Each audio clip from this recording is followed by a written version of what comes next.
get in there? Yeah.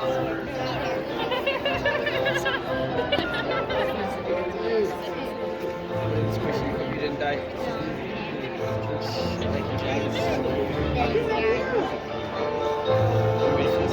Starting with some music.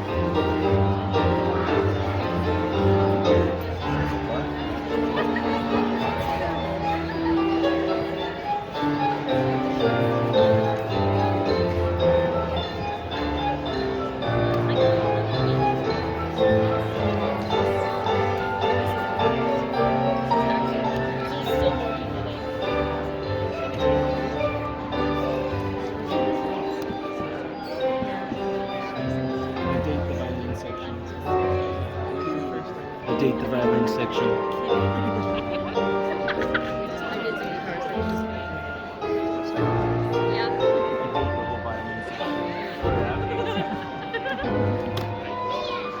Hey Owen.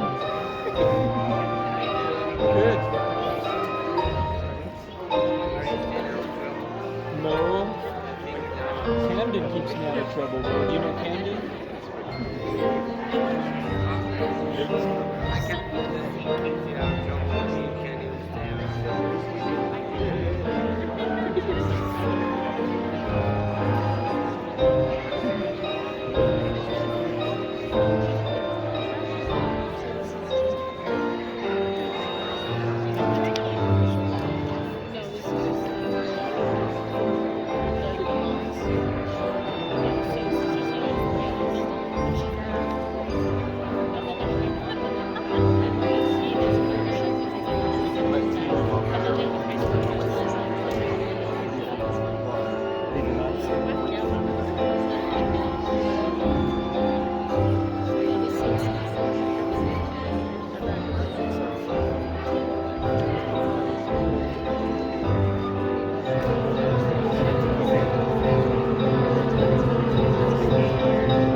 Don't forget to bring your minutes and chumma. Call on Dolly if your eldest daughter needs a friend.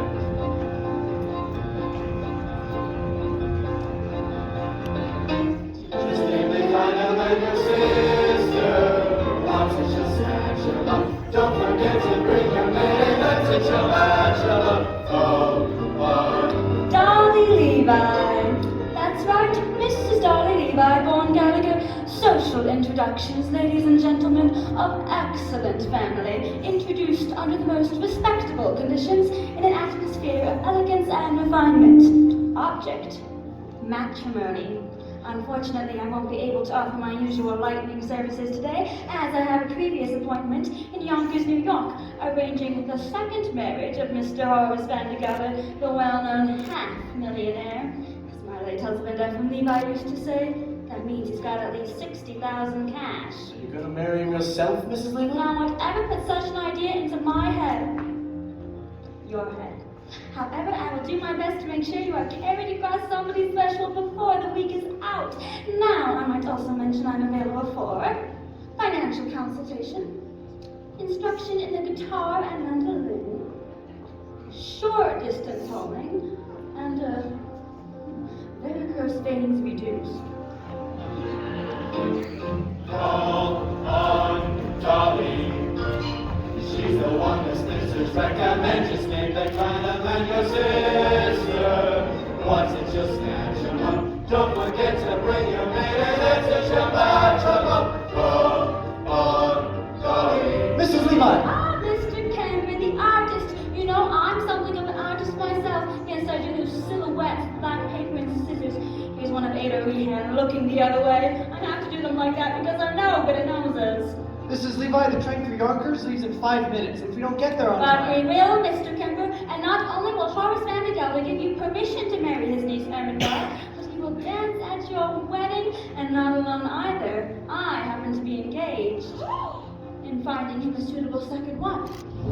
What he really wants is someone steady to keep house.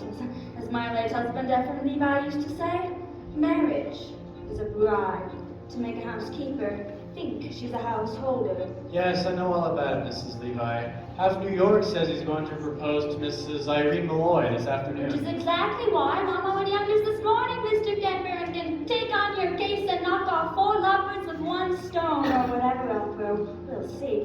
And when would you look at that? I've nothing here to pay for my train fare with, only Mount bills, 5s and 7s. I should change for Mrs. Levi.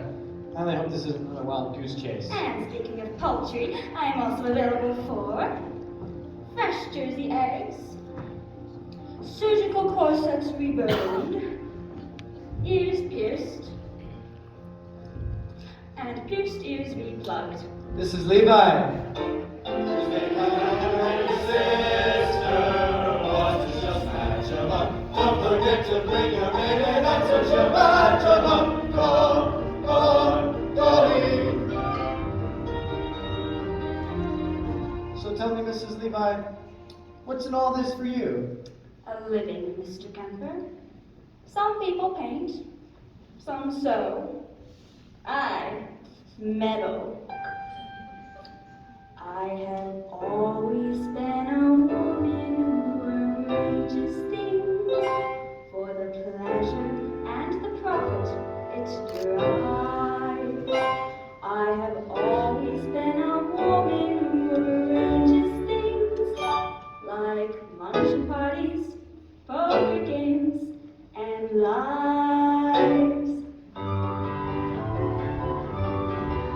When a man with a timid tongue meets a girl with a diffident air, why should the tortured creatures beat around the bush when heaven knows Mother Nature always needs a little push? I put my hand in there. I put my hand in here. And a girl over 6'3" loves a man who comes up to her ear. Surely it's obvious she'll never be seduced, so some console condescends to give her a little boost. I put my hand in there. I put my hand in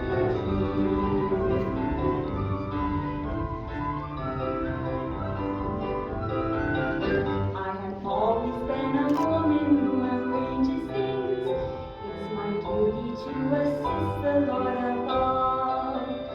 I have always been a woman who arranges things like luncheon parties, poker games, and love. My aplomb at cosmetic art turned a crumb to a trump lady fair. She had a countenance a little bit like Scrooge, but oh, today you would swear the Lord himself would find her rouge. I put my hand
you go on board, buy our tickets, order lunch. I'll meet you on board.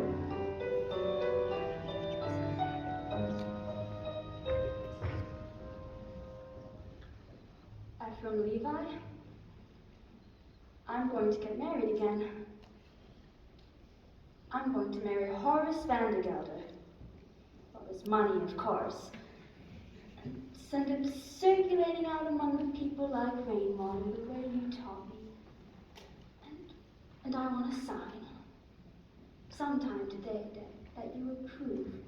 Oh, it won't be a marriage in the sense that we had one, I thought, but I will certainly make him happy, and I'm tired, Ephraim. Tired of living from hand to mouth.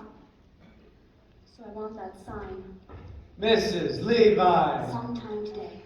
Now don't worry, Mr. Kemper, we'll make that train, we'll get to Yonkers, you'll marry Ermengarde. Just leave everything to me.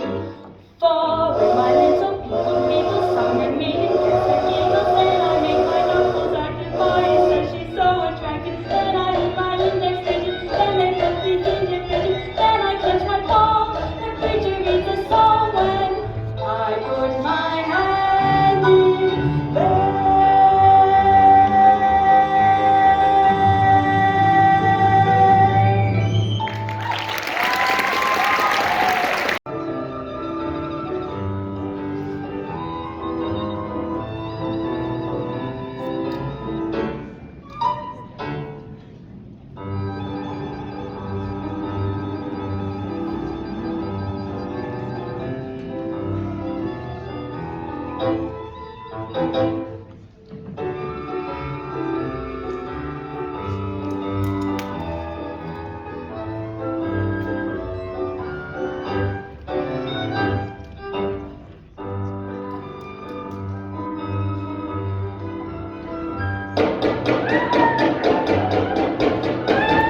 How can I be expected to play Yonkers, my Yonkers, without this bellowing in my ears? And I say you're too young to be in love with anybody.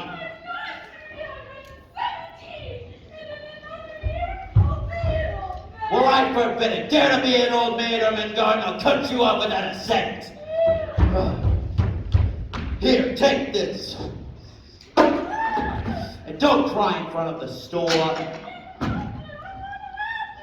Then by thunder, you'll go and weep for a while in New York where no one will be able to hear you. Go pack your trunk. And don't get any tears on the lock. It was just oiled.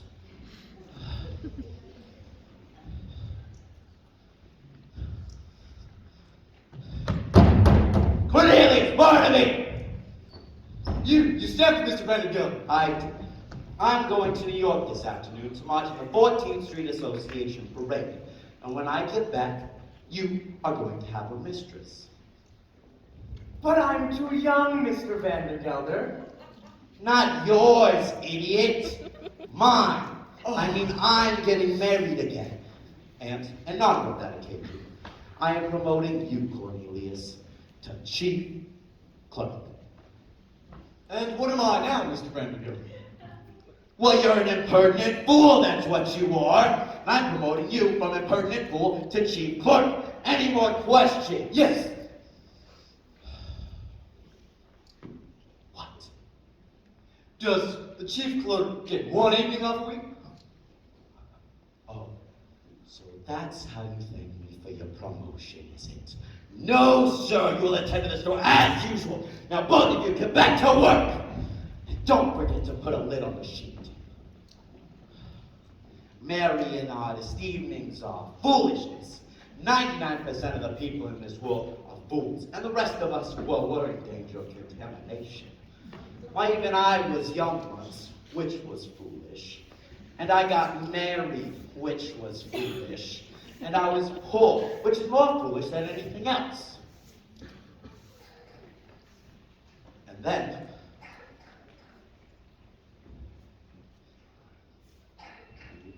my wife died. Which was foolish of her. And then I grew old, which was sensible of me. And I became rich, friendless, and mean, which which in Yonkers is about as far as you can get. Now you might be asking yourself, why would a man of such great sense as myself be planning anything as foolish as getting married again? Well, that answer is simple. This house without a woman is but an empty shell, and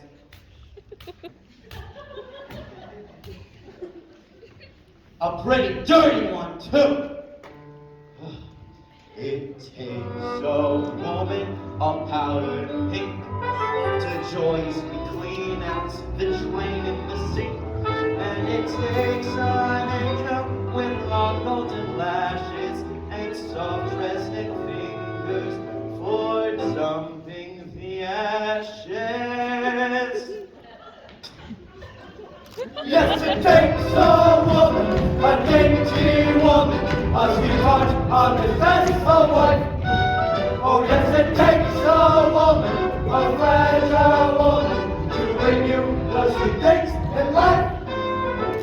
The frail young maiden who's constantly there, washing and gluing and chewing the man. And it takes the female for setting the table and weaning the grazing and cleaning the stable. Yes, it takes a woman, a dainty woman, a sweetheart on the dress, a wife. Oh, yes, it takes a woman, a fragile woman, to bring you the sweet things in life. Her soul shall work until infinity, reaches forever dignity. Rah, rah, rah, rah, rah, rah, F-E-M-I-T-Y. Get out of here! And in the winter she'll shovel the ice.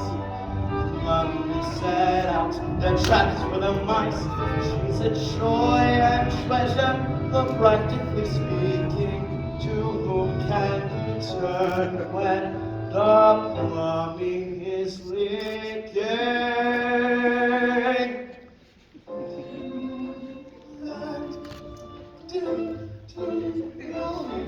That fragile woman, that sweetheart, that Mrs. and wife. Oh, yes, it takes a woman, A husky woman! to bring you the sweet things in life. Oh, yes, it takes a woman, a dainty woman, a sweetheart on the dress, a wife. Oh, yes, it takes a woman, a fragile woman, to bring you the sweet things in life.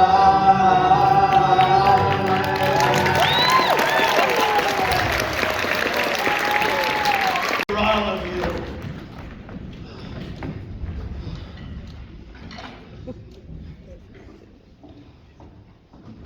Congratulations, congratulations, 1,000 congratulations! What?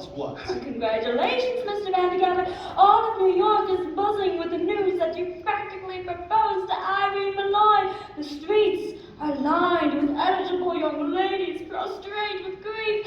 My congratulations and sympathy.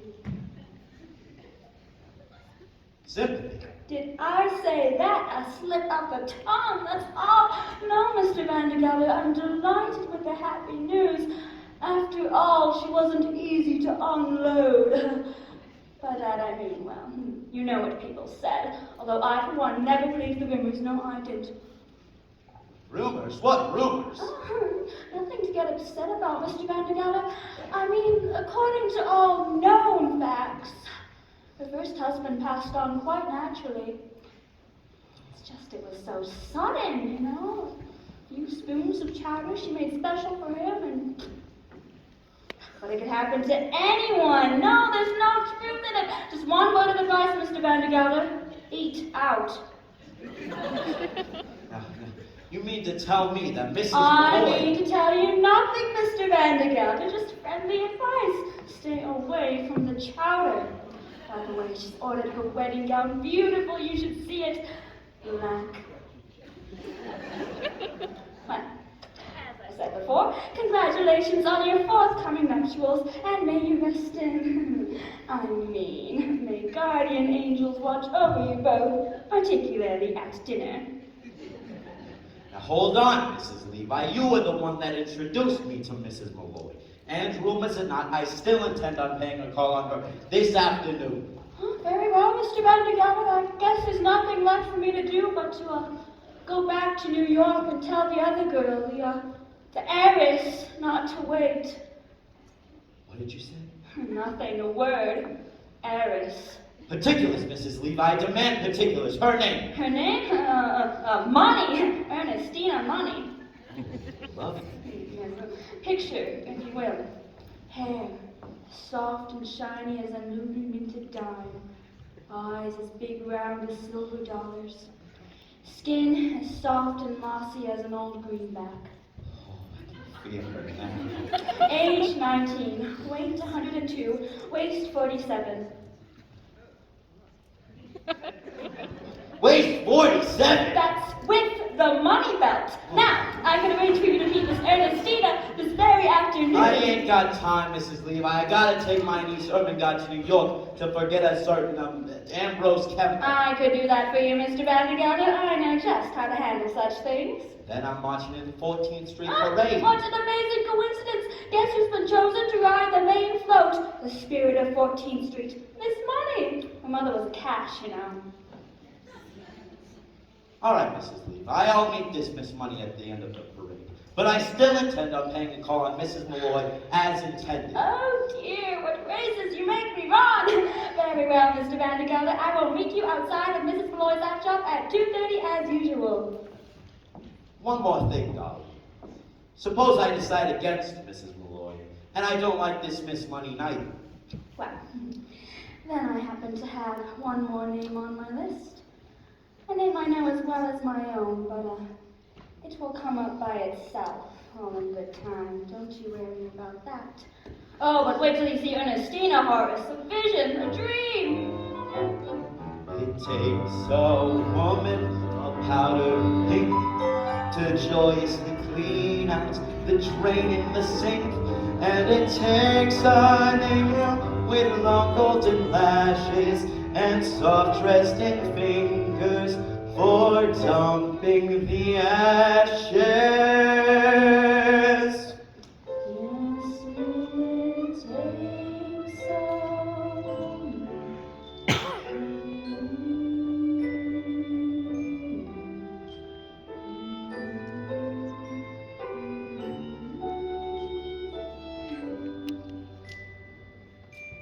You know what, Frank? I think I'm going to have that room done over in blue wallpaper. Yes, in blue. Ermengarde, Ambrose, come out here at once. We've got plans to make. Chief clerk. Promoted from chief clerk to chief clerk.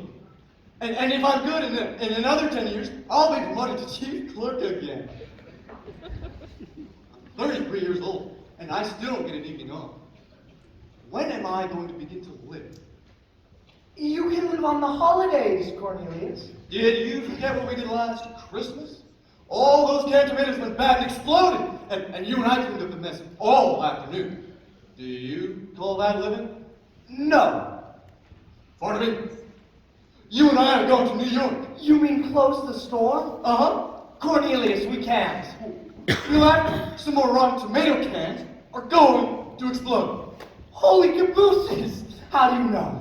I'm gonna light this candle under them. That's how I know. Oh, they'll make such a smell. Customers won't be able to come into this place for 24 hours. That will get us an evening off, Barnaby. Oh, we're going to New York, Barnaby, and we're gonna live. We're gonna have a good meal. We are gonna be in danger. We're gonna spend our money. We're gonna be arrested. Holy cabooses! And then there's one more thing, Barnaby. We're not coming back to Yonkers until you each kissed a girl. Cornelius, you can't do that. You don't know any girl. I'm 33 years old, Barnaby.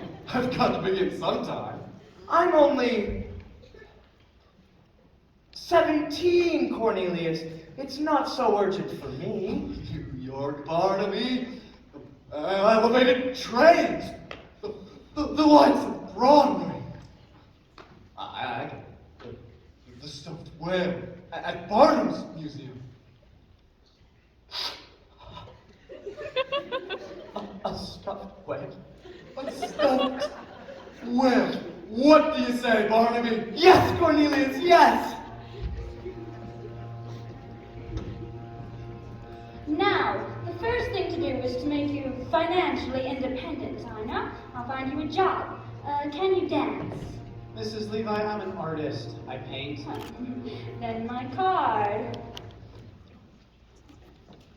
Mrs. Dolly Levi, painters taught how to dance. Now, there's a man, Rudolph Risenmarker, at the Harmonia Gardens restaurant on 14th Street. I'll give you a note for him, and we'll see if he can't have you both entered in the polka contest tonight. The prize, a week's engagement and a solid gold cup. Oh, the cups we want are from me. Mrs. Levi, no fiancé of mine is going to set foot in a cafe. I don't mind saying, I'm surprised you have acquaintances in a place like that. Not acquaintances, Mr. Kemper. Friends. Dear friends from days gone by. My late husband, Ephraim Levi, believed in life, and anywhere he could find it.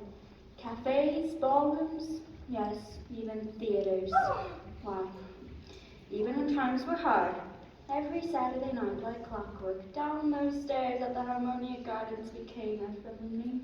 Mrs. Levi, it's all good and well to come down like clockwork, but you're asking in regard to work there. It's the only way to show Horace Vandergelder we mean business. Now you go to Harmonia Gardens this afternoon and tell them I sent you, and incidentally, tell Rudolph Dolly's coming back.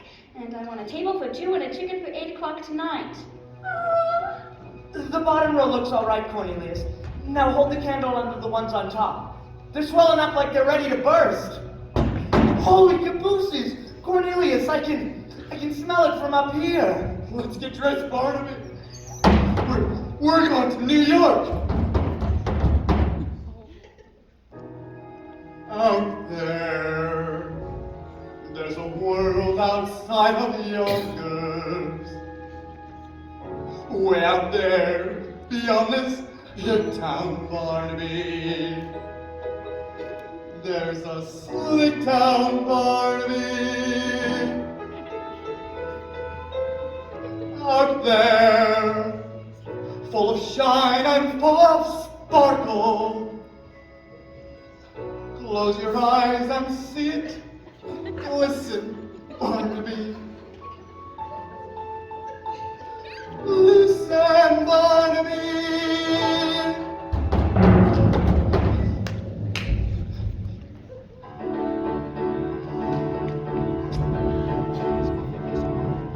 Put on your Sunday clothes, there's lots of world out there. Speed up the brilliant Eden and stars. We're gonna find adventure in the evening now. Girls and wine in a perfect night where the lights are bright as the stars. Put on your Sunday clothes, we're gonna ride through town. In one of those new horse-drawn open cars. We'll see the shows at Delmonico's and we'll close the town in a whirl. And we won't come home until we've kissed a girl.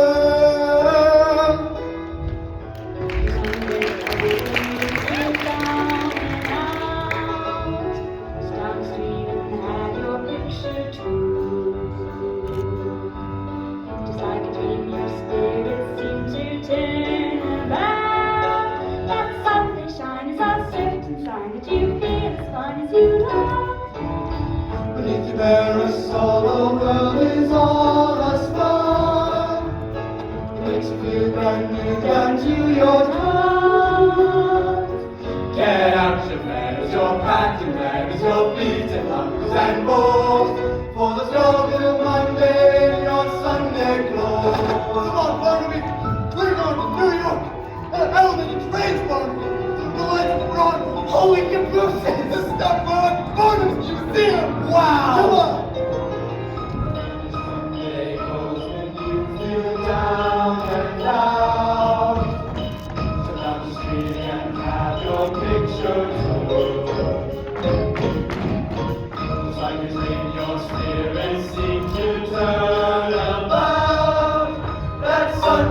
sign is a certain sign that you feel as fine as you love.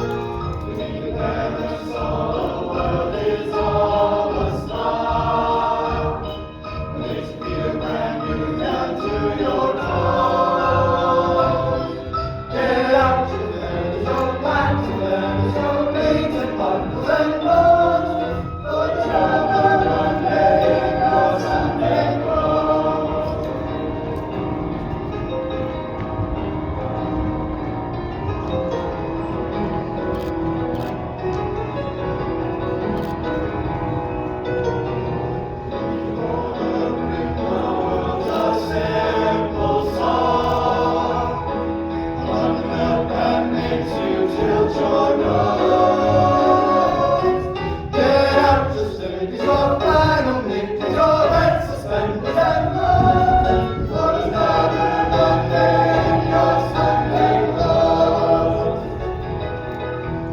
Ermengarde, stop sniveling. Don't cry, little Lisa's. We haven't missed the train yet, thank the Lord.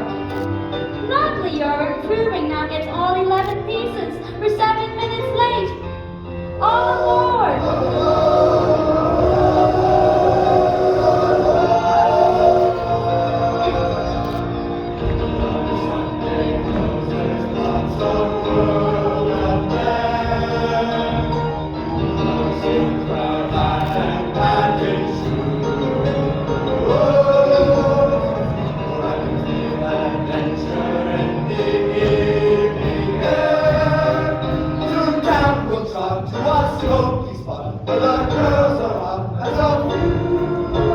Put on your high silk hat and up the turnpike. We'll wear a handmade dress with cotton gold. We'll join the Astors and Tony Masters and get some positive hope. And we won't come home. And we won't come home. And we won't come home till we fall in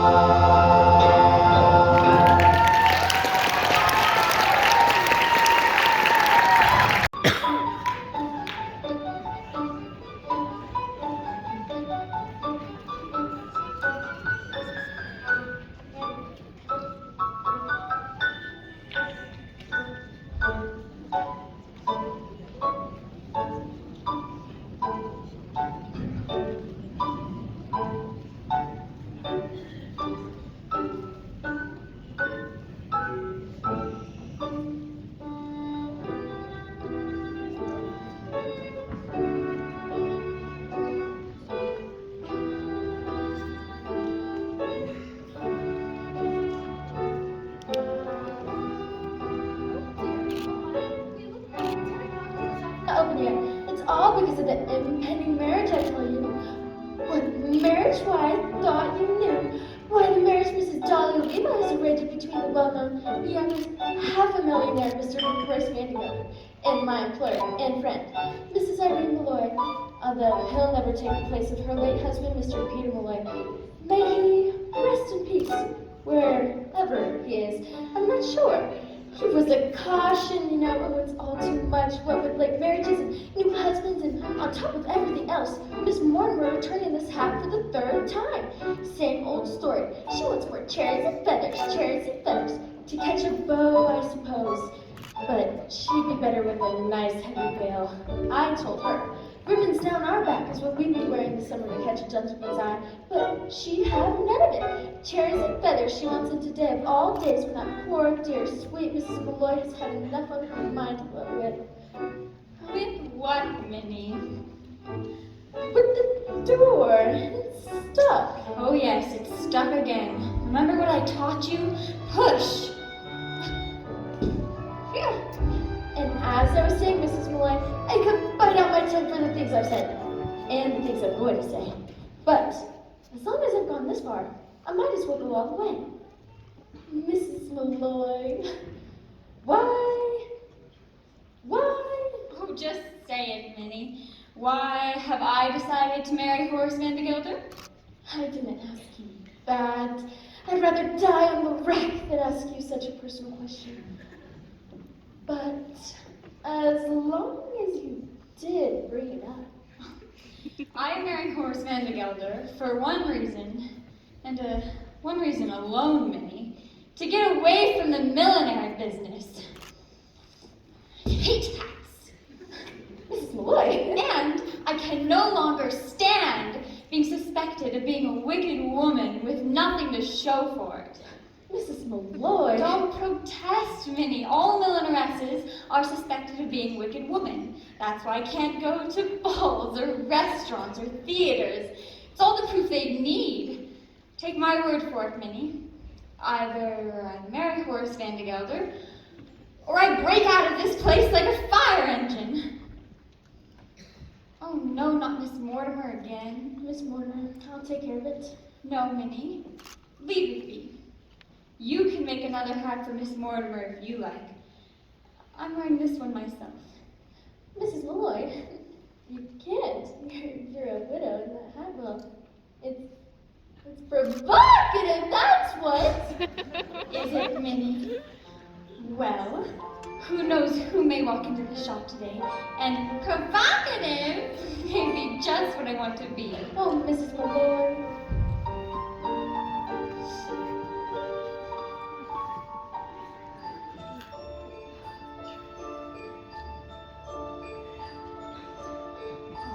I'll be wearing ribbons down my back this summer.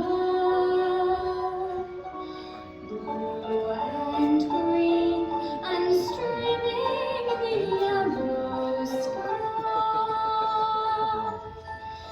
So if someone special comes my way this summer, he might notice me passing by. And so I'll try to make it easier to find me in the stillness of July, because a breeze might stir a rainbow behind me that might happen to catch a gentleman's eye, and he might smile and take me by the hand this summer, making me recall how lovely love can be. And so I will proudly wear ribbons down my back, shining in my hair, that he might notice me.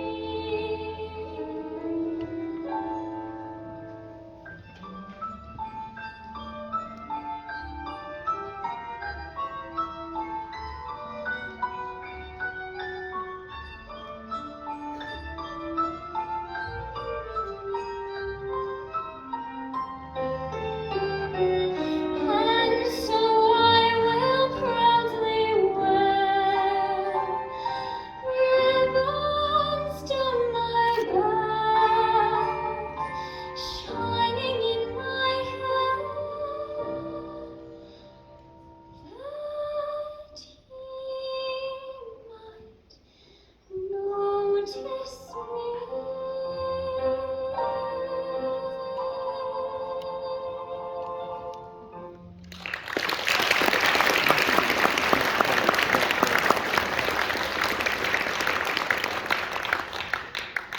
Mrs. Malloy, well, horses can't make me ask this next question I'm going to ask, but I'm going to ask it anyhow.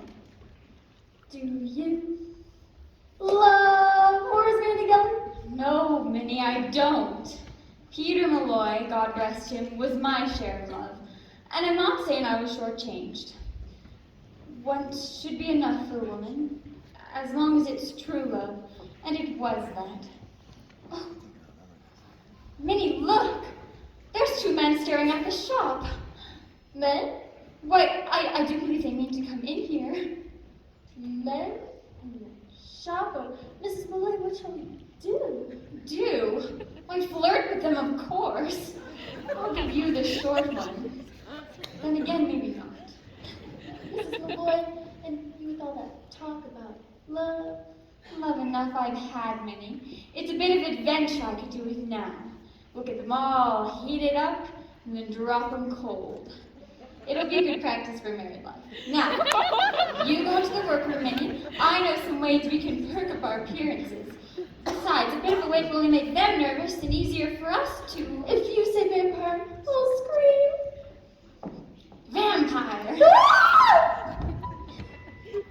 Oh, I'll try to make it easier to find me in the stillness of July, because a breeze might stir a rainbow behind me.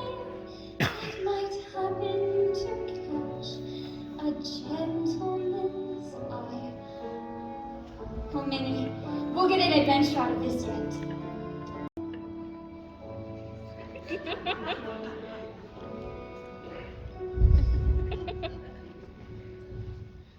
We'll get an adventure out of this yet, Barnaby. All day long, we wander about New York, and then nothing happens. Then suddenly, we come to the quietest street in the city. Suddenly there's Vandergelder. Is he still out there? Go look.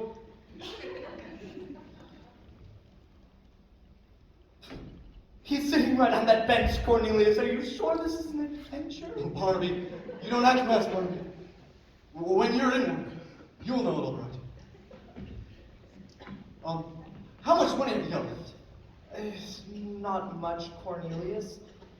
40 cents for the train ride back, 30 cents for dinner, and 20 cents to see the whale. 90 cents. Why? Well, when those women come back out, we'll have to pretend to be customers. That's it! Maybe the best thing to do is make them think we're rich. Then we won't have to spend anything.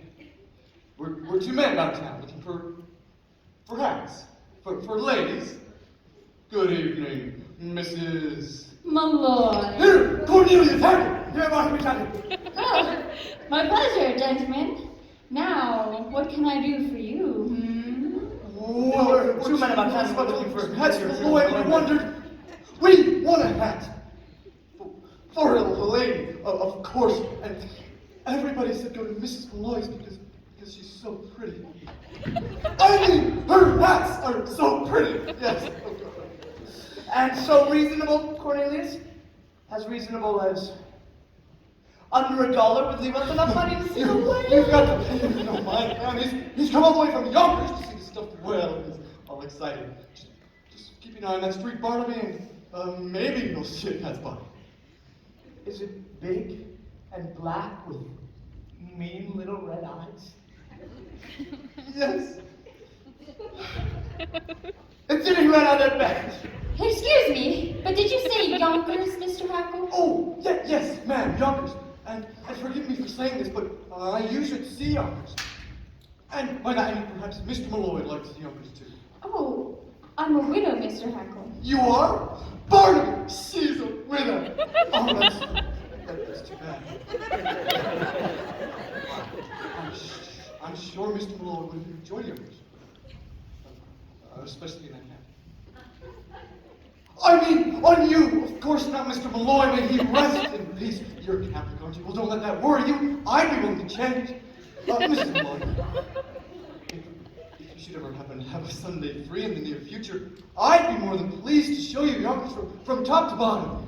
Well, as a matter of fact, Mr. Hackle, I might be there sooner than you think. Oh, really? You see, I have a friend who lives in Yonkers. Do you? Perhaps you know him. Oh, perhaps we do. Oh, it's always foolish to ask in cases like that, isn't it? It's Mr. Vandergelder. Horace Vandergelder? Of Vandergelder's. Hey,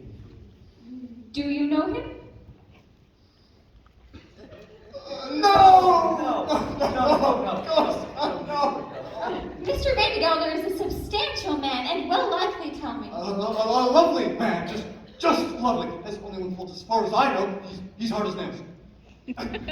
Cornelius, Now, I think... I wonder if your friend might like this one. Look out! I'm begging your pardon, Miss Malone. Gentlemen, what are you doing? Help us, Mrs. Malone. Come out here this minute! Where's the Miss could be, Miss Malone? Well, really, Mr. Hackle, Mr. Tucker, I insist that you both come out of here at once. I'll be forced to. Mr. Van de Gelder. I don't suppose you've seen Mrs. Levi. She was supposed to meet me on that bench 10 minutes ago. Well, I suppose she's just coming. Look, she comes. When I make an appointment, I expect people to be there on time. Now, did I see you were talking with two men in here? Men? Men! Mr. Van de Gelder, what would men be doing in the ladies' hat shop? Well now, let's go back into my workroom. I'm so anxious for you to see it. Mrs. Malloy, I saw it last week. Oh, you did? Well, Mr. Van de Gelder, what's new in the hay and feed business? I understand that you have two friends all hard as nails. What on earth are you talking about? Yonkers! I hear it's a beautiful city. And who's been telling you about Yonkers, may I ask? Nobody. A friend. What's friend? Well, he. He? Customer, Mr. Van de Gelder. Someone quite well-to-do, as a matter of fact. He was in here just a moment ago buying hats for ladies. You might even know him. Although it's usually silly to ask in cases like that, isn't it?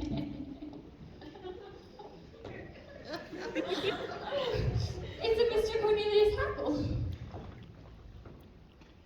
What did you say? Hackle?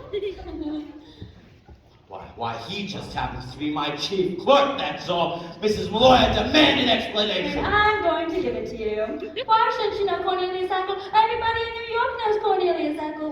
Why, he's here at the opera and all the fashionable homes. Why, he's at the Harmonia Gardens restaurant 3 times a week. That's impossible. He's only got $146 and 35 cents, and I keep it in my own safe. Oh, really? Mr. Van de Gelder, you're killing me. It's one of the Hackles. They built a canal. What canal? Erie. Panama. Both. It ain't the same man. Who took the horses out of Jenny Lynn's carriage and raced you through the streets? Cornelius Hackle, who dressed up as a waiter at the Fifth Avenue Hotel and dropped an oyster down right on Mrs. Astor's. I can't say it, but it was Cornelius Hackle. He's the playboy of New York. Now, Irene, don't deny it. I can see you were taken with him just like everybody else. Oh, Dolly, what are you saying? I've only seen him once in my life. Really, Dolly, excuse me. Of course.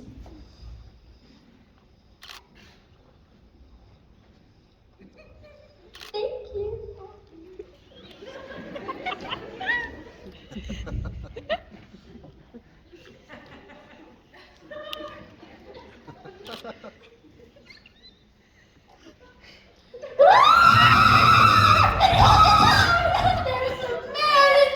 Mrs. Malloy, if there's a man in No, there. Mr. Van de Gelder, you can't. It's too dangerous. No man that hides in the ladies' closet can frighten me. Stand aside, Mrs. Levi. No man indeed. I'm sure you'd make short work of any man. Those muscles, I can see them now, rippling back and forth underneath your coat. Ripple, ripple, back and forth. Ripple, ripple, ripple, ripple.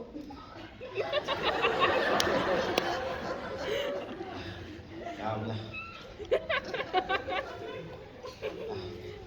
Mrs. Levi, would you please stand aside? Stand indeed, Mr. Van de Gelder. That's exactly what the court will want to know when you're accused of entering that closet without a search warrant.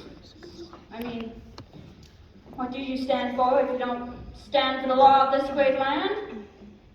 I know what I stand for. I stand for motherhood, America, and a hot lunch for orphans. Take off your hat, sir. Betsy Ross's flag is passing. Do you see him on the hill at Gettysburg? 'neath that great triumphal arch. If you see him as he's trampling through the grapes of wrath, stand up and march, march, march. Has this not affected you, sir? Why, I came here at 14 years of age as an immigrant girl from a land that oppressed my people, and I must echo here what was said by that great and patriotic American, Moses! I stand for motherhood, America, and a hot bench for orphans. Take off your hat, sir. There's a two-stage eagle passing. Do you see him on the bridge at Waterloo? Neath that great triumphal arch. If you hear him singing Dixie in the sugar cane, stand and march, march, march. I stand for America and a hot lunch for orphans. Take off your hat, sir. All my heart is racing. Do you see him on the hill by Gettysburg? Neath that great triumphal arch. If you see him trembling by the cliffs of Yah, stand and march, march. 7 years ago, march, march. To form a more perfect union. March, march. Jam the torpedoes, full speed ahead! March, march, march.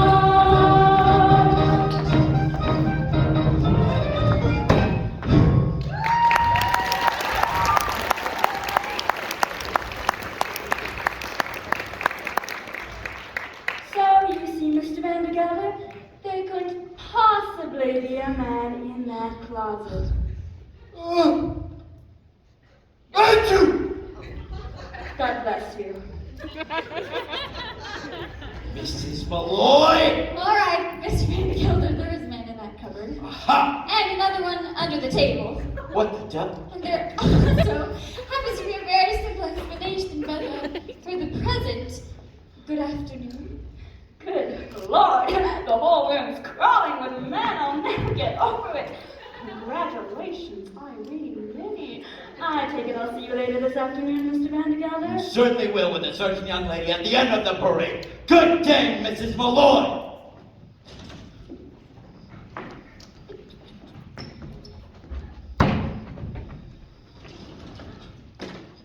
Thank you.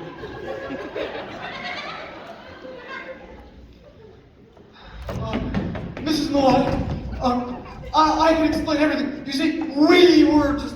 I do not wish to hear any explanations, Mr. Hackle. Just you and Mr. Tucker do me the pleasure of leaving my shop at once, or I will send for Officer Gogarty. Well, if you ask me, Irene, calling in officers letting them off too easily. Yes, the law courts, that's where they belong. Now, I've been adding up the legal offenses these two have committed, and believe me, you've got grounds for at least 2 bites, a non-compos mentis, and a garnishi. Now, first thing to do is to show them that you tried to settle it amicably first. Have dinner with them. Dinner?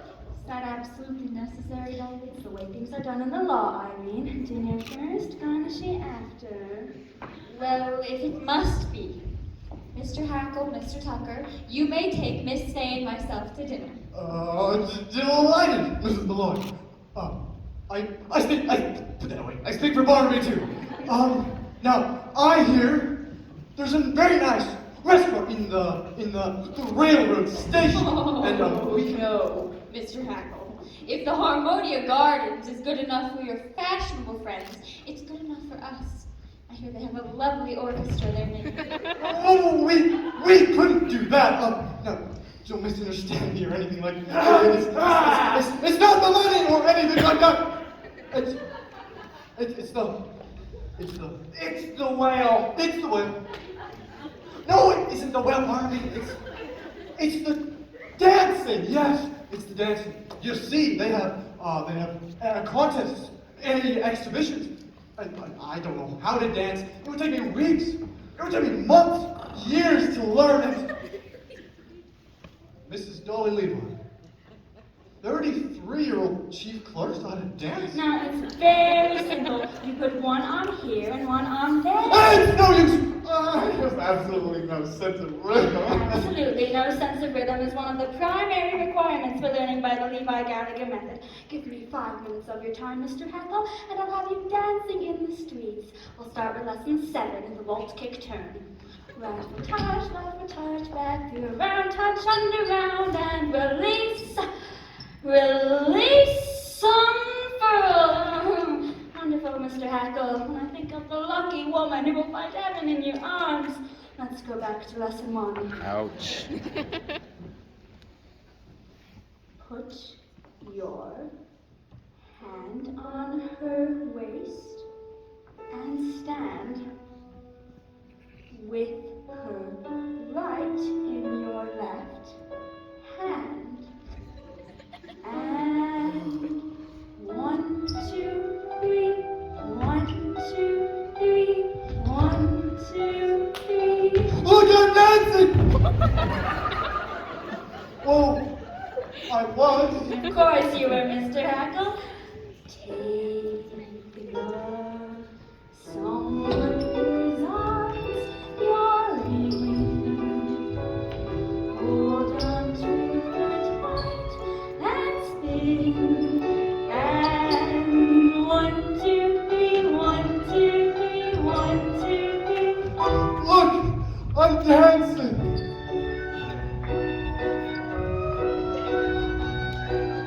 Turn around, try floating through the air. Can't you need a little more aesthetic? Don't you think my dancing has a polished and a flair? The word I think I'd use is athletic. Well, my heart is about to burst. My head is about to pop. And now that I'm dancing, who cares if I ever stop? Look at me, everybody. I'm Cornelius Heckle. Sport. I'm dancing. You're next, Mr. Tucker.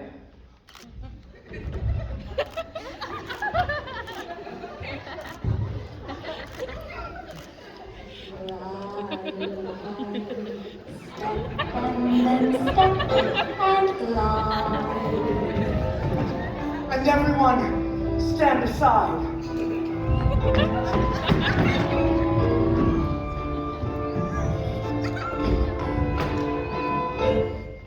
Look, he's dancing. You can learn to polka if you worked a week or so, or the tango full of passion seething. I might join the chorus at the Castle Garden show. Whatever you do, for gosh sakes, keep breathing.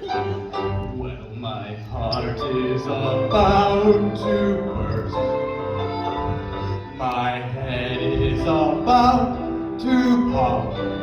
And now that we're dancing, who cares if we Have a song.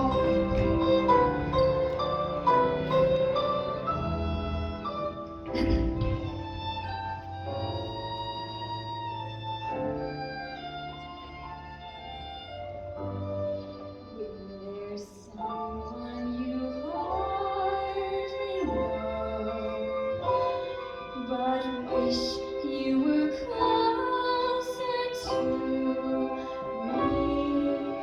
Remember that you can be near to him while you're dancing. Though you only just said hello, he suddenly saw what good can make all your days of beauty while you're dancing. Make the music meaningful spell. Whirl away your worries. Things look almost twice as well.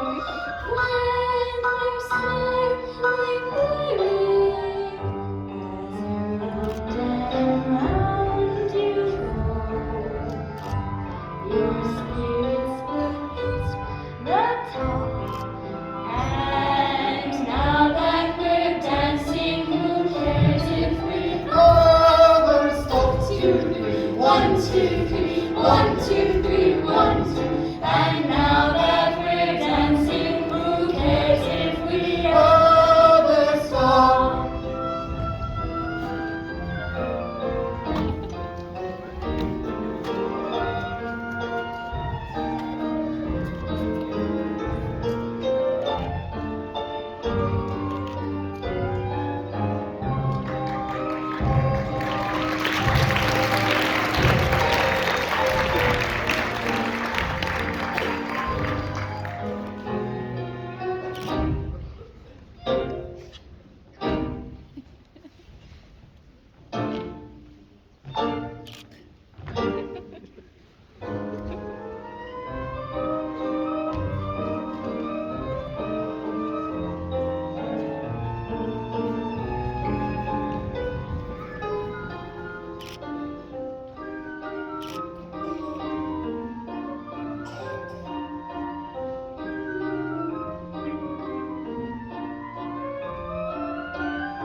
Yeah.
In my back, aches in my thighs, stabs in my I'm fine. My daughter,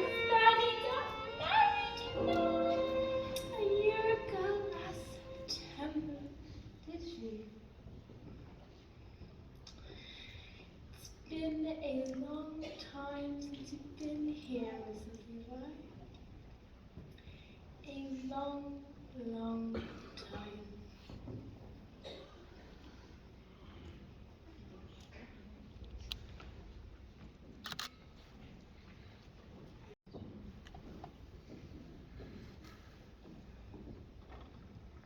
Ephraim.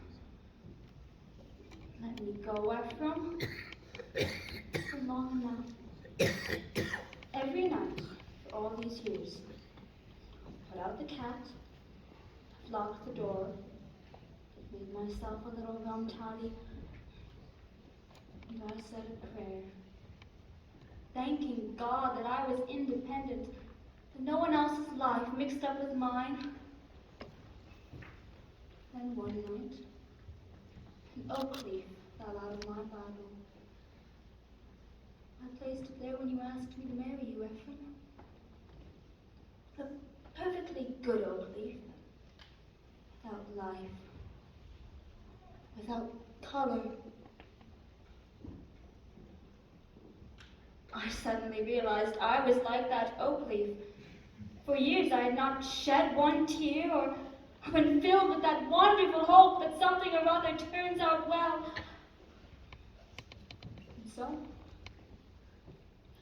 I've decided to rejoin the human race.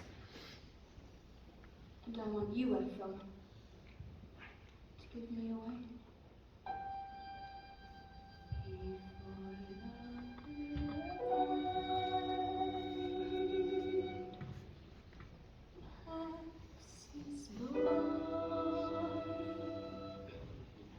I'm gonna get you step while there's still time left before the bride passes by.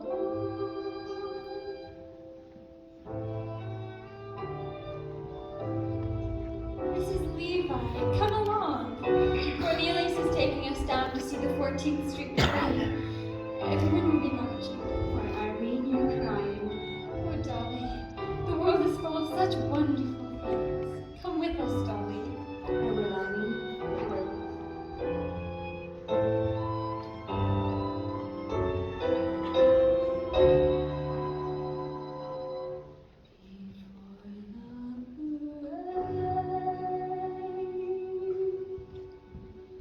Passes by.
True women.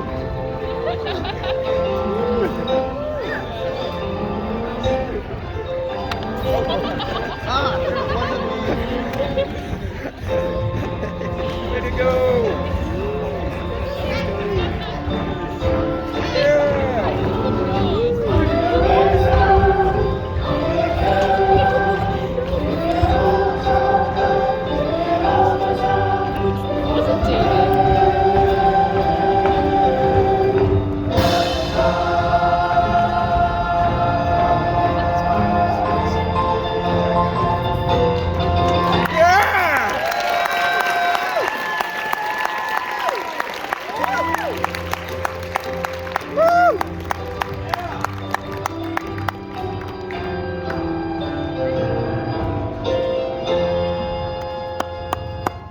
Mrs. Levi, she's beautiful, everything you said and more. Right there, Miss Money, I'm coming up.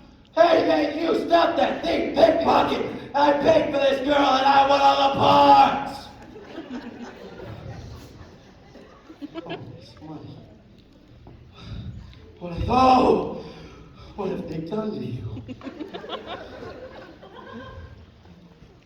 Mrs. Levi! Nothing to get upset about, Horace. Just a last-minute substitution. Yes, Miss Money had some sudden urgent business at the Mint. They were running a little short, so she decided to help out. But she will meet you at the Harmonia Gardens restaurant at 8 o'clock as planned. Harmonia Gardens, that's the most expensive restaurant in the city. Well, it should be. What food! And the fastest waiters in New York. By the way, I might be a little late, so Miss Money will meet you outside the restaurant. Oh, wait till you see your Horace all done up in black and white polka dot with a hot pink boa and humming an old-fashioned tune. Sweet Rosie O'Grady, you couldn't miss her if you tried. I'll be there. But only because I paid for this introduction, and I might as well get my money's worth. But you listen here. From now on, you are discharged as my marriage broker. You understand me, Dolly Gallagher? From now on, you are just a woman like anyone else. Hey, where you taking me? Hey, put me back. Stop this. Where you taking? I'll meet you there, Dolly. Put me back. Oh, we're going to 13th. That's where I park my horse. Ephraim, he's as good as mine. I'm gonna raise the roof. I'm gonna carry on. Give me an old trombone. Give me an old guitar. Full of groove.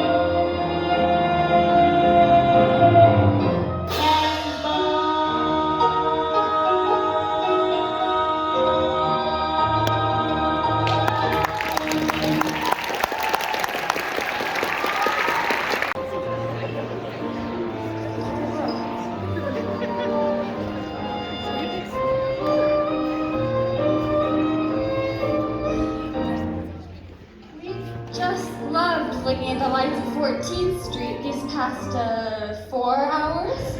But now perhaps we better call a hack, or we won't get to Harmonia Gardens on time. Oh, look, there's one. Wait, we couldn't do that. Now, it's not the money or anything. It's just that nowadays, really elegant people never take hacks. Hacks is out. They all go by street. J.P. Vanderbilt, Diamond Jim Morgan. Exactly. Then by all means, a streetcar. Imagine, just to think, I've been elegant my whole life and I never even knew it. Of course, if you really want to be elegant. We do. You what?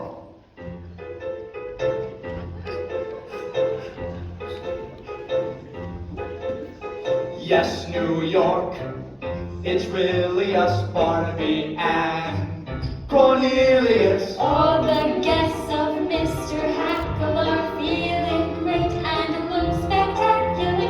What a knack There is to that acting like a born aristocrat. We've got elegance if you ain't got elegance. You can never ever carry it off.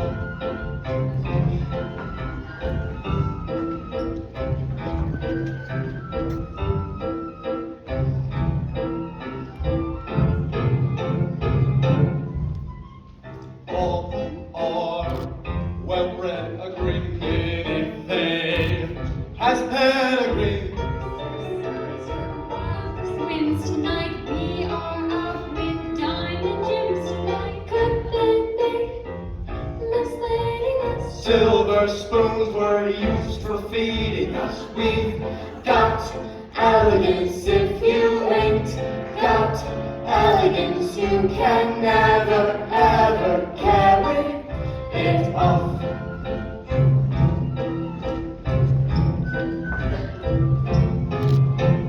Middle class, don't speak of it, savoir-faire. We reek of it, some were born with rags and patches, but we use dollar bills for matches and Vanderbilt, Countess to us. JP Morgan scrapes and bows to us. We've got elegance if you ain't got elegance. Have you noticed when I hold my cup, the saucer never moves? Or the way I keep my pinky up indubitably proves That we've got elegance, we've got built in elegance and with elegance,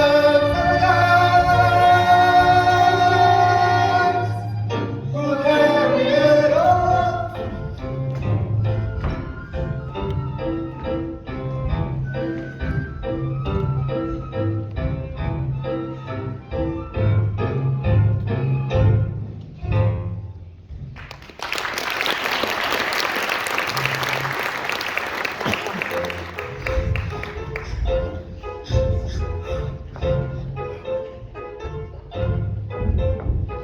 We've got elegance. If you ain't got elegance, you can never ever carry it off.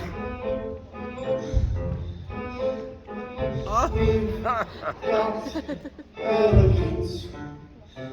We've got elegance. Look, Minnie, they're counting their money again. Isn't that just like the rich? Well, gentlemen, aren't you going to escort us in? Of course we are, Mrs. Malloy. Pardon me.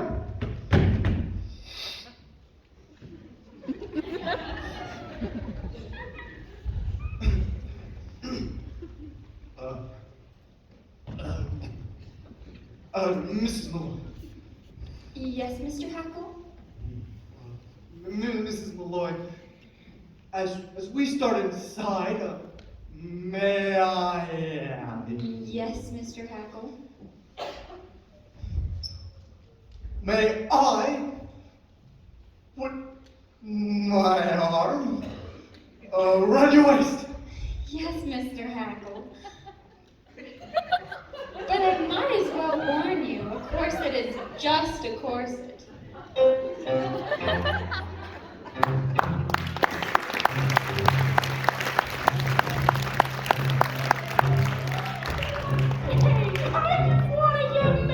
Mrs. Levi said, it's the only way we can show your uncle we mean business. Now weep a little faster, you're throwing me off step.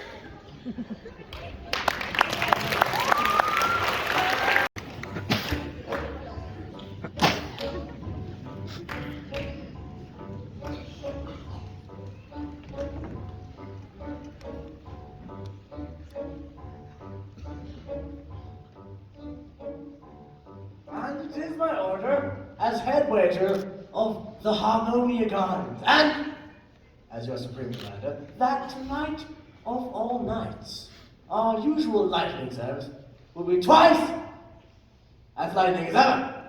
Or else.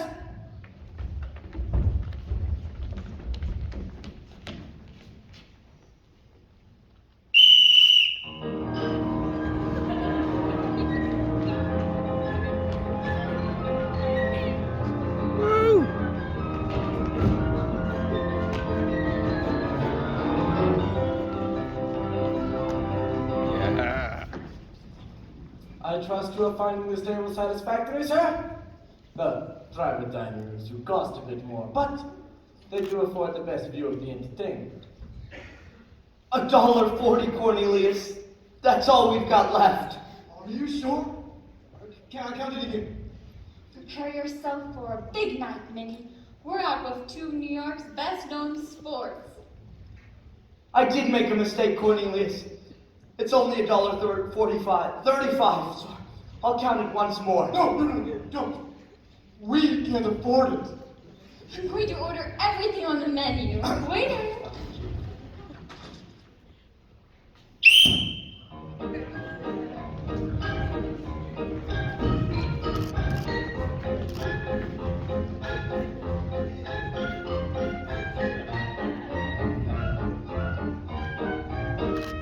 I have told you before, sir. You have to move. This table is reserved for Mrs. Levi and Party. And who do you think I am? Only it's Horace Vandergelder in party. She's in my party. I ain't in hers. Mr. Vandergelder, of course, just Mrs. Levi mentioned nothing about you bringing your my personal physician. That's enough rouge, doctor. There's never enough rouge. Mrs. Levi, you ordered chicken for two. Chickens are dear. And Canton Dijon, soup Dijon, and pomme souffle. Oh, you didn't tell me this was an Oriental establishment. We'll take 2 bowls of rice. Now get out. Now, Miss Money, I understand you carry a respectable sum in your belt. Yeah, $2 only. It's my garter.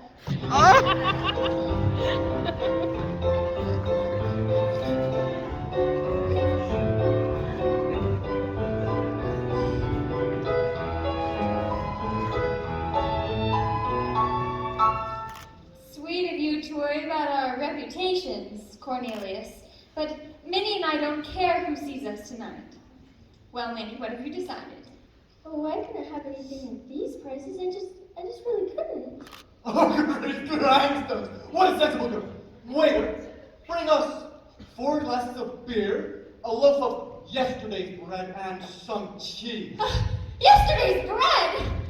Oh, Cornelius, now I know how you keep half of New York in stitches all of the time. Minnie, have you ever eaten pheasant? Pheasant?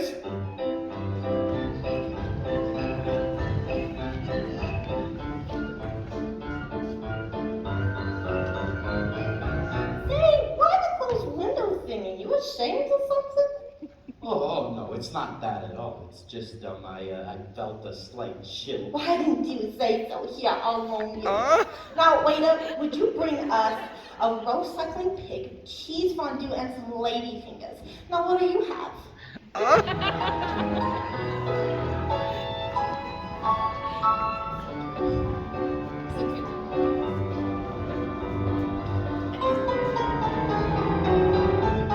Hey, you with the big ears. What you doing after the show?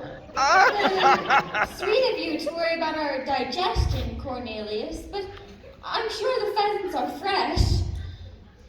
We'll take 4, please, and a nice red wine. Wait 1 minute. No wine. No wine? Champagne!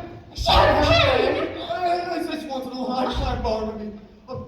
Champagne and Neapolitan ice cream and hothouse pieces and Barnaby. Give the band leader a nickel and tell him to play to a wild rose. We want music while we done.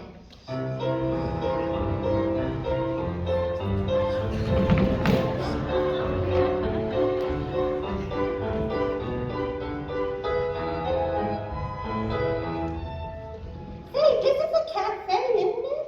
Let's dance. The Vandergelters do not dance, Miss Money. We're Presbyterian. All right, then I'll dance Still, here, $2 for the band leader. Tell him to play something refined. I'm gonna do the hoochie coochie. Yeah.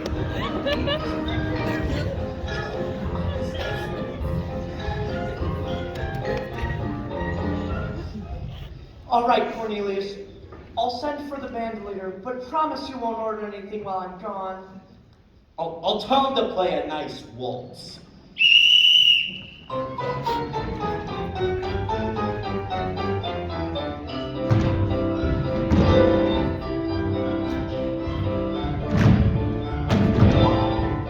Yeah.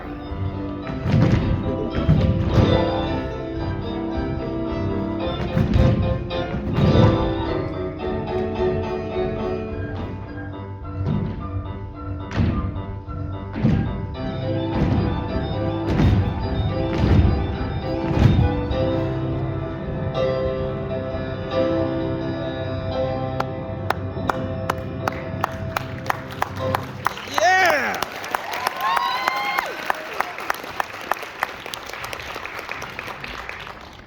Here, you give this to the band leader and tell him to play him a nice waltz. Here's a nickel for the band leader. Tell him to play. Whoopee! Miss Money, get off the table. You're dancing in the soup. Please, Miss Cornelius. Hey, you, that's my purse. That's my wallet.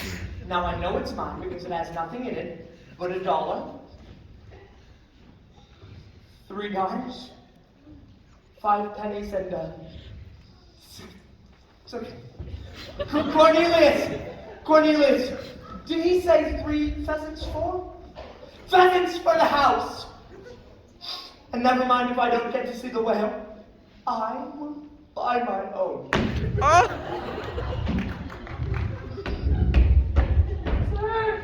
Sir! What's this? Shouting? How many times have I told you not to shout, boy?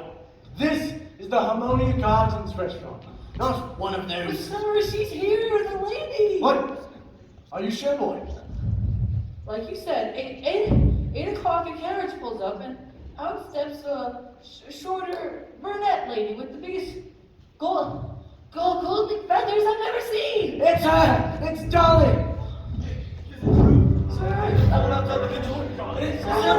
Yes, it's Dolly! She's back! Fritz! Tell the band! She just stepped out of her carriage! Yes, she just stepped out of a white and gold carriage pulled by 6 black horses with scarlet plumes! Rudolph, it's like old times.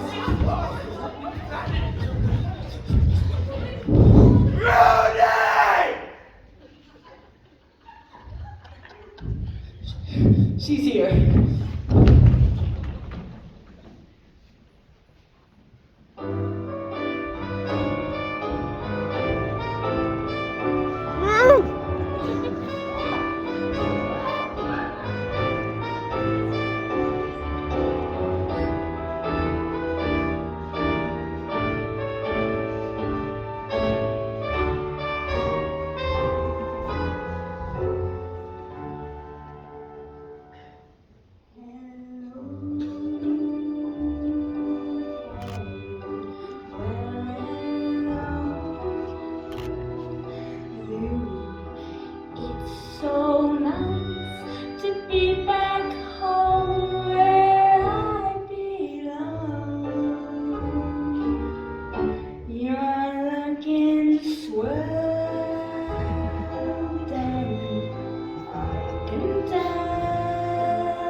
Find me an empty lap. Daddy, you'll never go away again.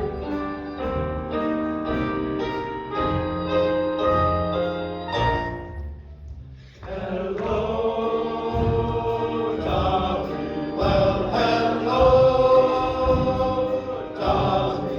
It's so nice to have you back where you belong. You're looking swell, Dolly. We can tell, Dolly. You're still glowing. You're still growing. You're still going strong. I feel the room swaying for the band's playing one of your old favorite songs from way back when. So Here's my hat, fellas. I'm staying where I'm at, fellas. Dolly, you'll never go away again.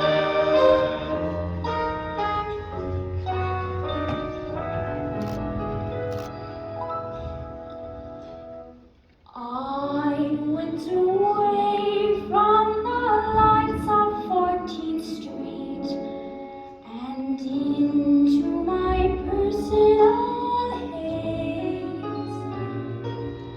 But now that I'm back in the lights of 14th Street, tomorrow will be brighter than the good old days.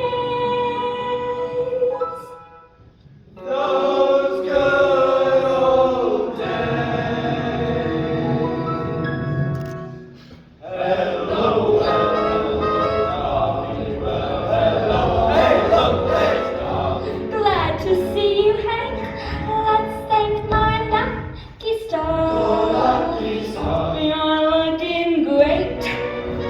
Stanley, lose some weight. Yes, I think you did. Stanley, Dolly's overjoyed and overwhelmed and overpowered. The eyes twinkle and the lights twinkle, and you still get glances from us handsome men. So Golly gee, fellas, find me a vacant knee, fellas. Dolly, you'll never go away again. Yeah.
ghetto? What are you doing in that ghetto? Plus you're half an hour late, and I demand an explanation. Ernestina. Exactly. Ernestina, whom I trusted. She wanted to do the hoochie coochie. She always was artistic. Horace, I'm going to have a table moved right down front. There's someone in the dance competition I particularly want you to see.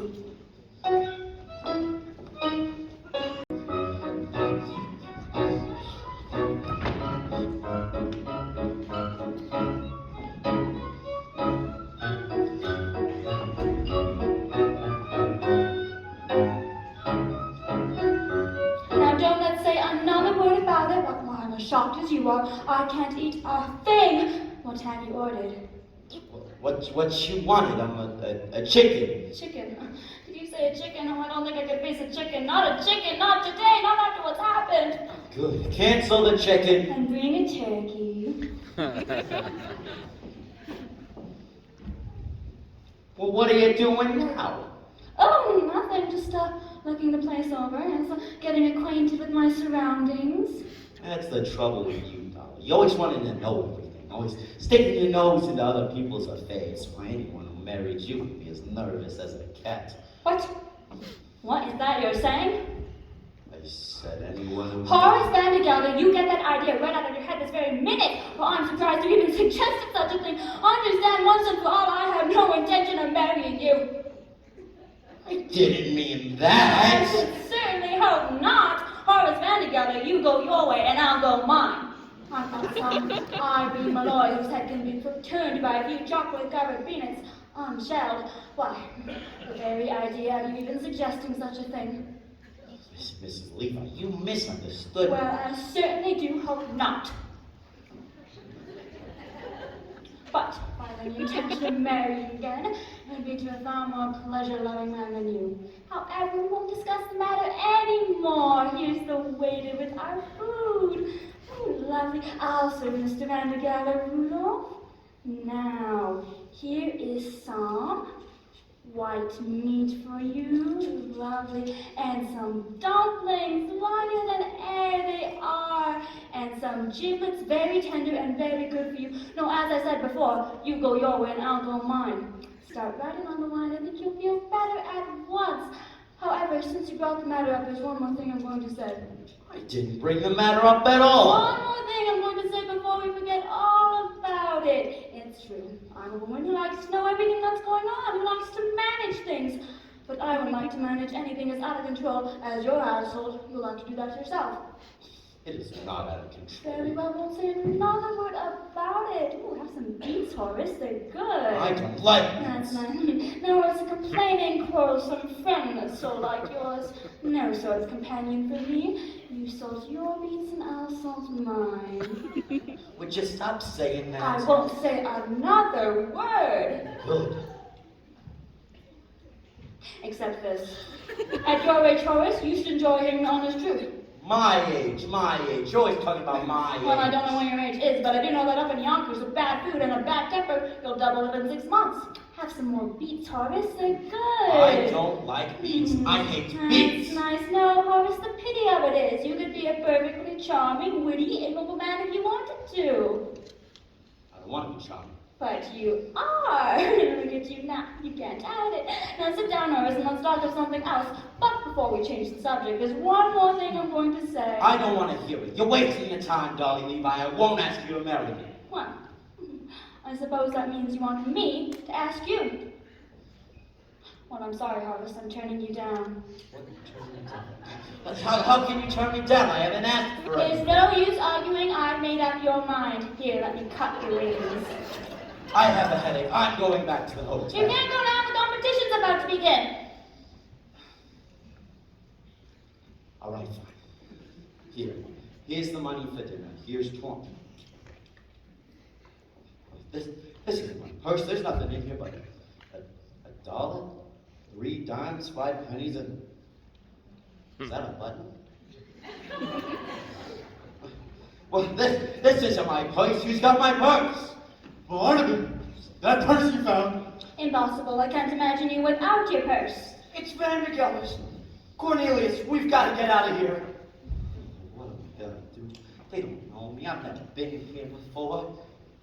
Would you stop eating the turkey I can't pay for? Boris, it's the latest thing. A polka, and there's one dancer I particularly want you to see. Rudolph, would you mind moving our table right down front so Mr. Vanderbilt can better observe his graceful movements?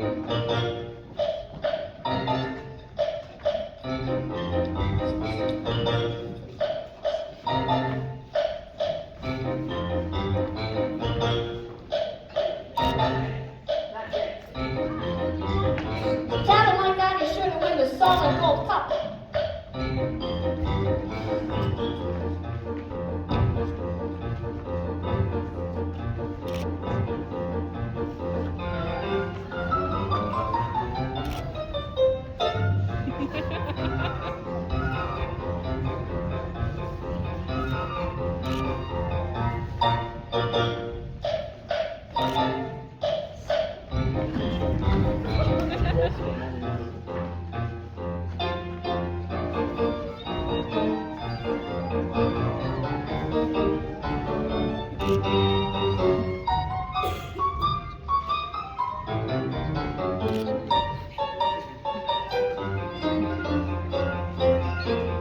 Come along, Mrs. Dolly. It's been a perfectly wonderful evening, but I'm afraid we're going to have to cut it a bit, excuse me, short.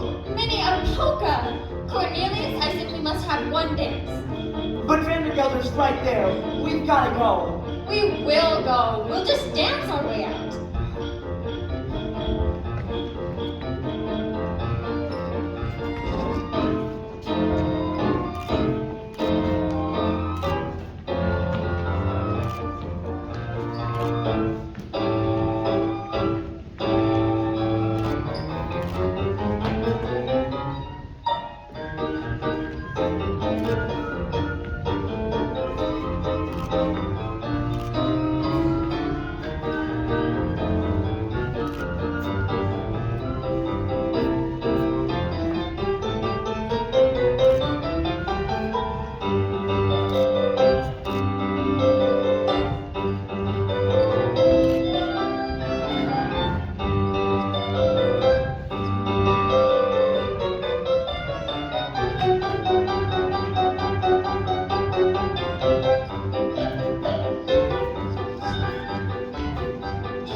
Cornelius Hackle!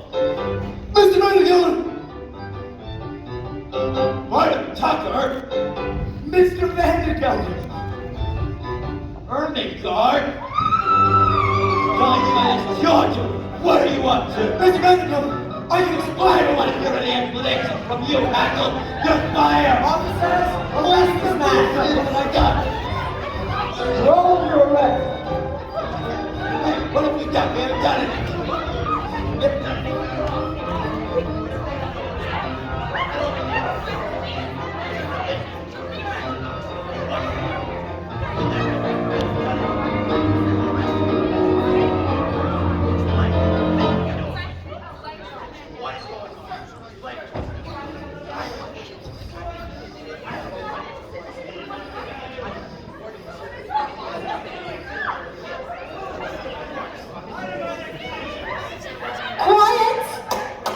Quiet.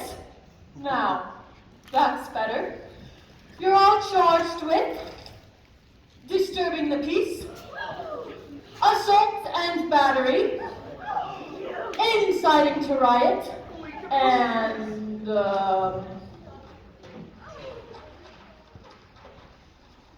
several other equally serious violations of the law of this city. Now, is there anyone here to speak in your behalf? I say, is there anyone here to speak in your behalf?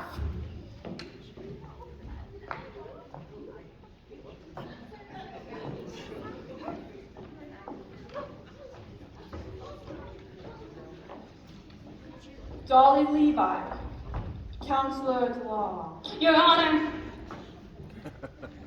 The defense rests. What? No, there is no need to call witnesses, ladies and gentlemen. When I see on that bench a brow that gleams with honor and a nose, I ask you to look upon that nose, ladies and gentlemen. A nose that shines in the night like a flaming beacon of justice. Would you mind turning this way a bit, Your Honor, so we can get a better look at your beacon? A living symbol for the model of this great land. E proboscis unum. Your Honor, I ask for freedom from my clients and a verdict of guilty for the one real culprit, Horace Vandergelder of Yonkers, New York. Dolly, what did I do? The one man responsible for these grievous charges of willful destruction of private property. No such thing. A cast torn, a weight to bruise, and a solid gold coin. Betty, Mr. Sort! Cruelty to a poor, unfortunate minor. Would you mind repeating that, dear? She's my niece. Mrs. Leland, if it please the court, I have something to say. Go right ahead, Mr. Hackle. I was just about to call on you. Cornelius Hackle, if you dare testify against me, you will be discharged! I've already done that, Mr. Vanderbilt. I'll do it again! You've done it again, too, Joe. But even if you hadn't, I'd still say what I have to say today.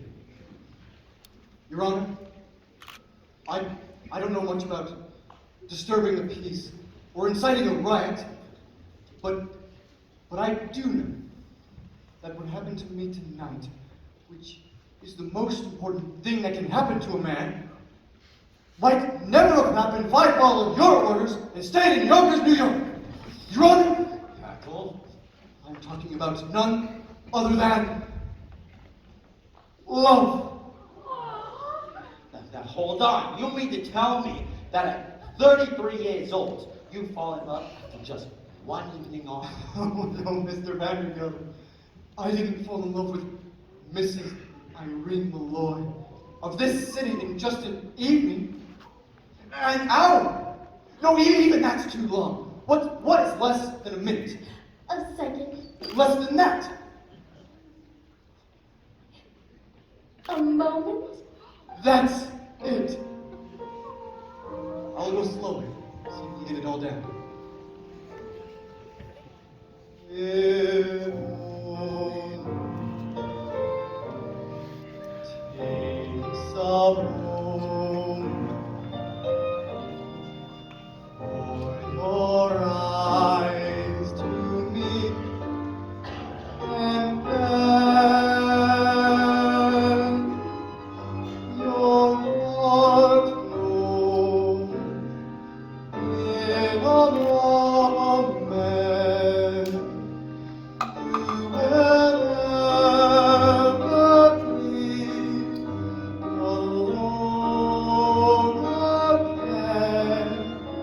alone again. I have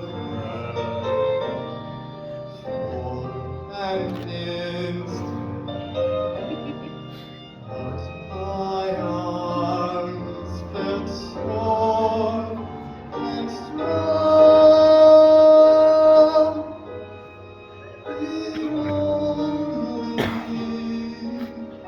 takes a moment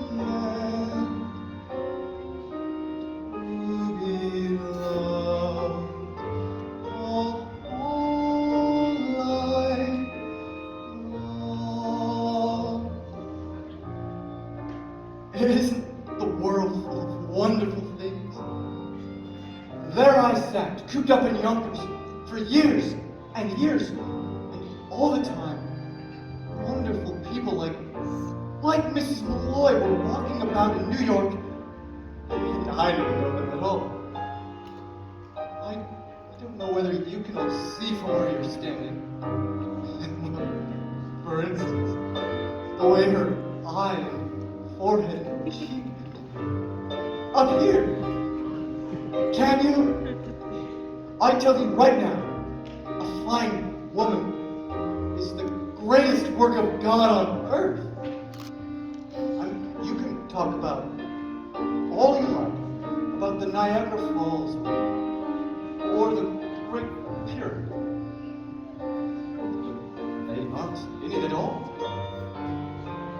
Of course, I've seen women before, but today I talked to them equal to equal. And they're so different from men. And they're awfully mysterious too. I bet you can know a woman 100 years and never really know whether she liked you or not. Today, I lost so many things. My job, my future, everything that people think is important. But I don't care. Even if I have to dig ditches for the rest of my life, I'll be a ditch digger who once had a wonderful day.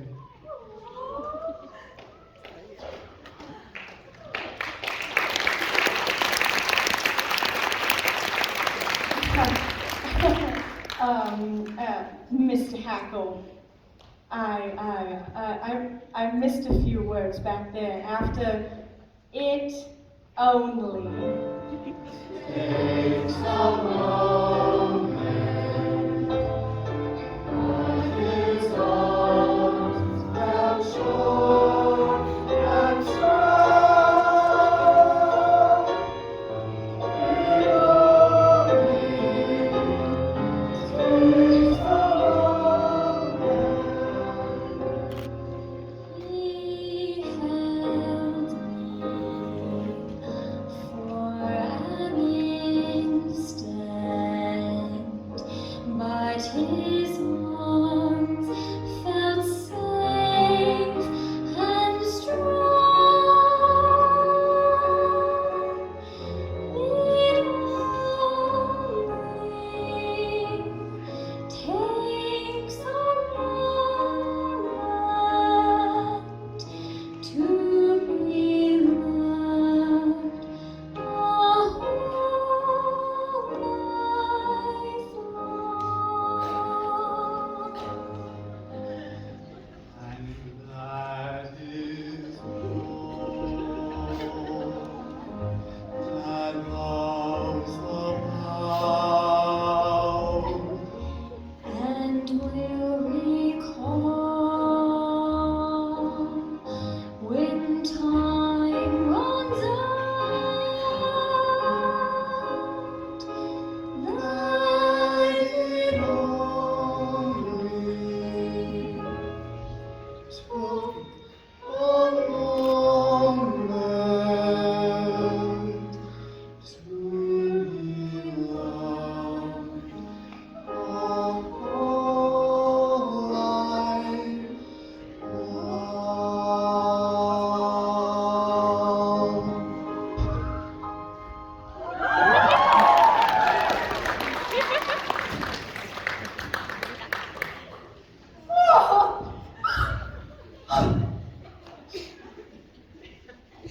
dismissed.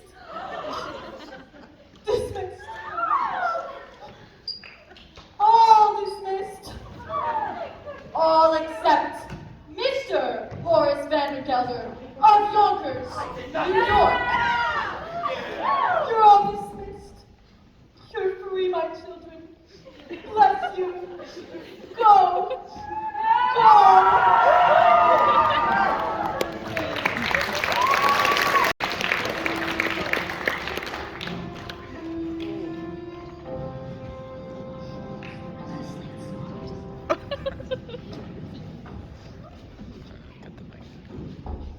You can see the prisoner now, Mrs. Levi. There's your life for you. Without niece, without clerk, without bride, and without your purse.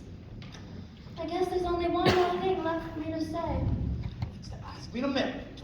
Never, in a million years would I ever marry you. Oh no, Horace, it wasn't that at all. No. All I had left to say was, Goodbye. What? Goodbye. Hold on. No, Horace, I failed. And when a woman fails, there's nothing else she can say. Wait. But Hey. goodbye, goodbye, goodbye, goodbye, goodbye, goodbye. Don't try to stop me, Horace. Please. Wave your little hand and whisper so long, dearie. You ain't gonna see me anymore. But when you discover that your life is dreary, don't you come a knocking at my door. For I'll be out down that band singing that song that says, you dog, I told you so. So wave your little hand and whisper so long, dearie, dearie, sure is that so long ago. Because you treated me so rotten and rough, I've had enough of feeling low. So wave your little hand and whisper so long, dearie, dearie, sure is that so long ago. I can hear that choo-choo calling me onto a fancy new address. Yes, I can hear that choo-choo calling me onto a fancy new address. I'm gonna learn to dance and drink and smoke a cigarette.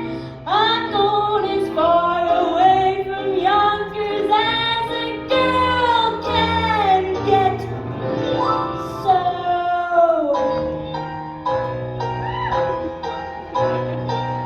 and on those cold winter nights, Horace, you can snuggle up to your cash register. It's a little lumpy, but it rings. Don't come a knocking, I'll be out down that man singing that song that says, you dog, I told you so. So, Horace, you will find your life a sad old story when you see your Dolly shuffle off to glory. Oh, I should have said so long ago.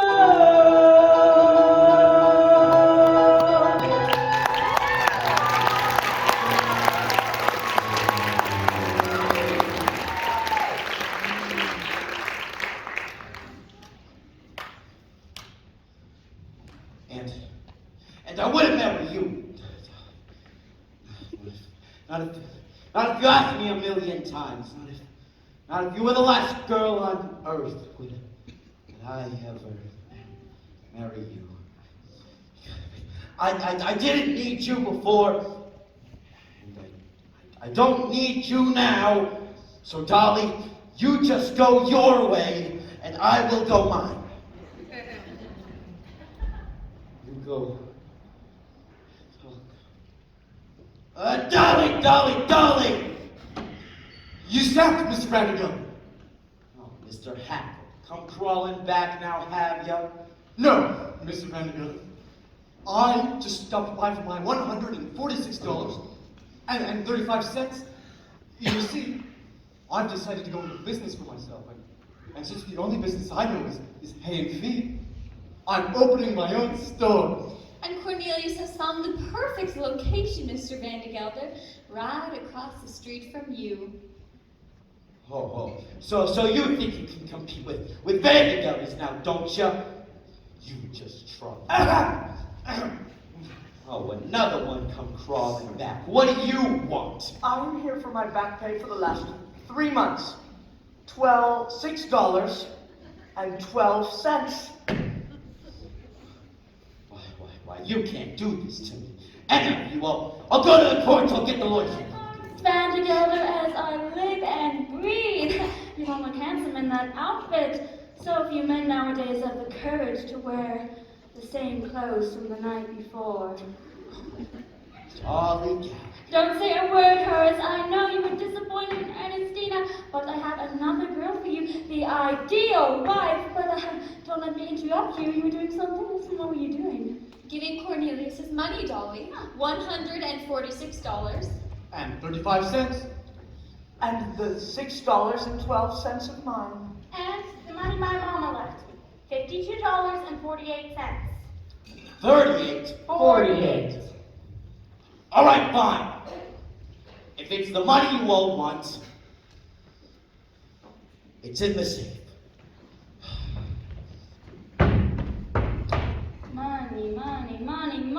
Money, Mr. Vandergatter's money. It's like the sun we walk under, can kill and cure. Vandergatter's never tired of saying that most people in this world are fools. And in a way he's right, isn't he? Himself. Cornelius, Irene, myself, yes, we're all fools, and we're all in great danger of destroying the world in our folly. But the best way to keep us out of harm is by giving us 4 or 5 simple human pleasures that are all right in the world. And that takes a little money. Now, the difference between a small amount of money and no money at all is enormous and can shatter the world. And the difference between a small amount of money and an enormous amount of money, very slight. But it too can shatter the world. It's all in how you use it. As my late husband, F. Levi, used to say, money, pardon the expression, is like manure. It's not worth a thing unless it's spread out encouraging young things to grow. Anyhow, that's the opinion of the second Mrs. Vandergather. Which reminds me of them. I'm ready for that sign. Well, don't just stand there. That goes upstairs. Well, Horace, as I was saying, I found you the ideal wife. I don't want you to find me any more ideal wives, Dolly. If I want an ideal wife, I'll find one myself. And I have, dad-nabbit. And it's you. Why, Horace. I know I've been a fool about Mrs. Malloy. The other. But Dolly, forgive me and marry me. Horace, stop right there. What? Horace, you know as well as I do, you're the first citizen of Yonkers. Your wife, she'd have to be a somebody. Answer me, Horace, am I a somebody? You are a wonderful woman. You are partial. No, Horace, it won't be enough for you to load your new wife with riches and jewels to make her benefactress to half the town. By the way, it's bad business letting Cornelius open a store right across the street from you. Better take him back and let him be your partner. Partner? And Barnaby can have Cornelius' old job. Now hold on. That way we can all be together when we dance at Ermengarde's wedding. All right, now get done it, Dolly. I will dance at no weddings. Besides, I don't even know how it is. And it would take me years, months, weeks to learn. I could just...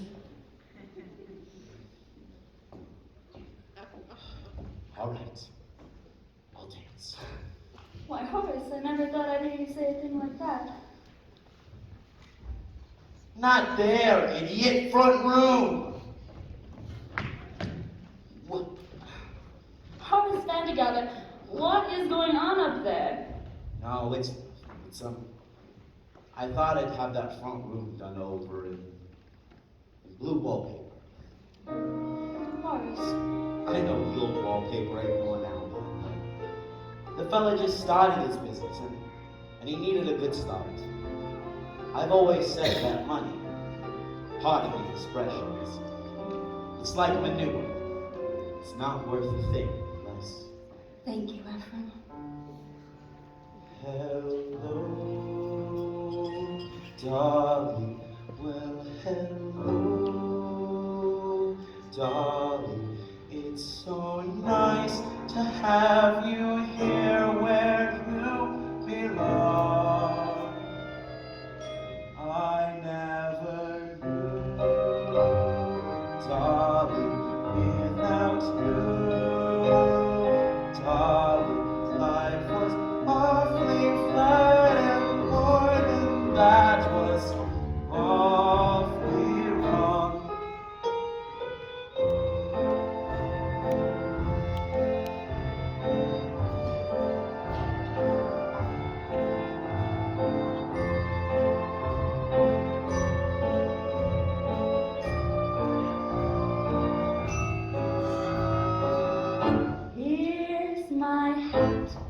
Horace, I'm staying where I'm at. Horace, Dolly'll never go away. Wonderful